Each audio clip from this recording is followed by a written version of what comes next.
I don't know Bruno personally, but his work is very widely respected for that he did for Funai. And Dom was an incredible journalist and very integrated into Brazil and a big part of the journalist community here. And he'd done so much work that was really indicative of his personality, his generosity of spirit. Marginalized communities, underreported stories, telling the stories that other people wouldn't necessarily have told.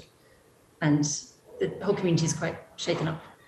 Can you tell us a bit more about what kind of work he's been doing in Brazil for more than a decade? What kind of stories was he really passionate about?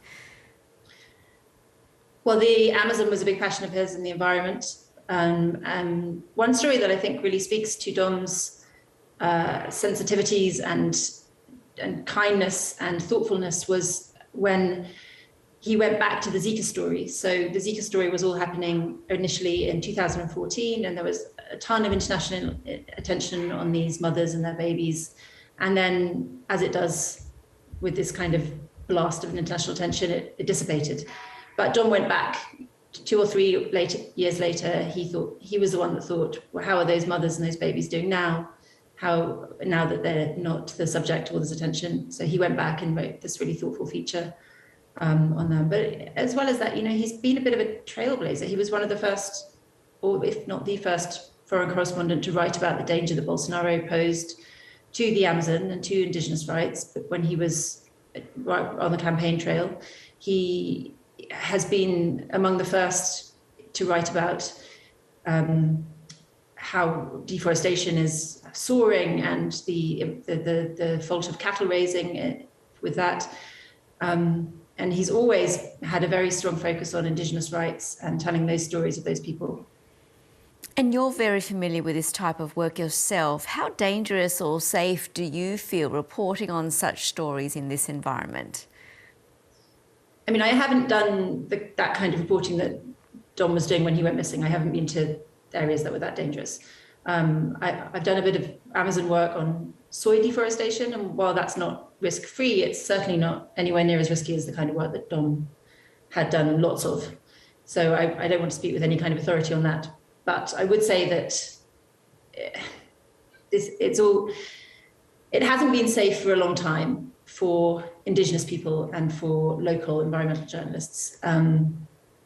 This is obviously a new, I think up to this point, there was a certain insulation that came with being a foreign correspondent, because not for any good reasons, but there's a certain protection that comes with not being a local because of the kind of attention that comes.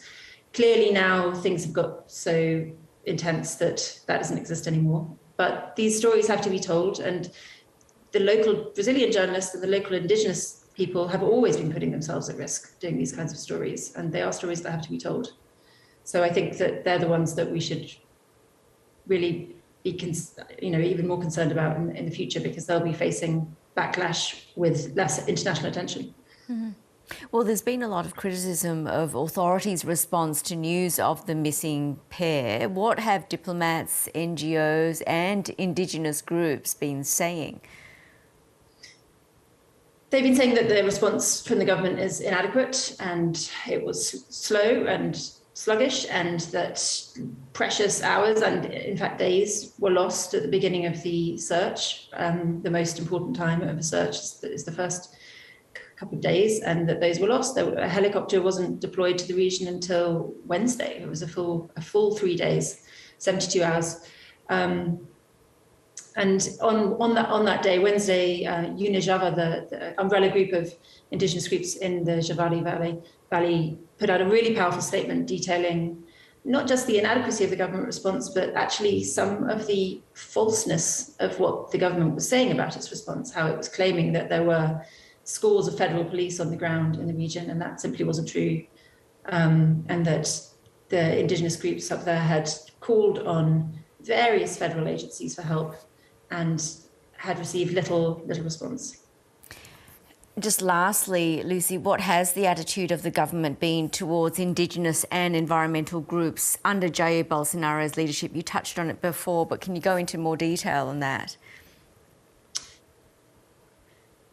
I think it's safe to say that Bolsonaro has made attacking environmental protections and Indigenous protections, almost a central pillar of his policy. I mean, he said some extraordinarily racist and offensive things when he was on the campaign trail. And that attitude has been borne out in his administration through his attempts to pass legislation that strips Indigenous people of their rights to their land, that seeks to open up their land to economic interests like mining and hydroelectric and that sort of thing, and logging and agribusiness. They have been Indigenous people have always been under threat, but under Bolsonaro, this has really intensified, and we're seeing the results of that, not only in the violence against Dom, Bruno, and other Indigenous people. I mean, I think 182 Indigenous people were killed in 2020. I think that's the number that in 2020, 182 Indigenous people were killed. But also in the deforestation that has soared to a 15-year high under Bolsonaro. These are not events that are happening in isolation. Difficult situation to be dealing with. Lucy Jordan, thanks so much for your time. We really appreciate it. Thank you.